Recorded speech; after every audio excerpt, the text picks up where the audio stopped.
আব্দুর রব ভাই, জি। উগান্ডার রাজধানীর নাম কি? কাম্পালা, মুদ্রা সিলিং 1960 স্বাধীন। চিন্তা করে দেখেন, এই মানুষটি জন্ম থেকেই অন্ধ, চোখে দেখেন না। আমাদের ঝিনাইদহের এই মানুষটি পৃথিবীর সব দেশের রাজধানী, মুদ্রা, সেই দেশ কত সালে স্বাধীন হয়েছে, সেই দেশের প্রাইম মিনিস্টারের নাম কি, সব বলতে পারেন। আচ্ছা, নেদারল্যান্ডের রাজধানীর নাম?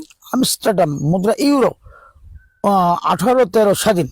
চিন্তা করে দেখেন, মানে আমরা কোনো কিছুই সাজাইনি, অর্থাৎ আগে থেকেই পূর্ব প্রস্তুতি নেয়নি, তিনি সব বলতে পারেন। কুয়েত? কুয়েতের রাজধানী সিটি, মুদ্রা দিনার 1961 স্বাধীন। মায়ানমার? রাজধানী নাইপিদু, মুদ্রা কিয়াত 1948। চীন? রাজধানী বেজিং, মুদ্রা ওয়ান 1922 স্বাধীন। মানে আপনি সব দেশ আত্মস্থ করেছেন। ইনশাল্লাহ। বিভিন্ন দেশের বিশিষ্ট ব্যক্তিবর্গকেও জানেন? ইনশাল্লাহ জানি।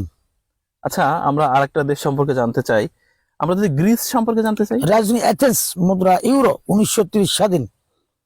আচ্ছা, আমার এই মুহূর্তে আর কি কি মনে পড়ছে, এই ধরুন আমি কেনিয়া সম্পর্কে জানতে চাই। কেনিয়ার রাজধানী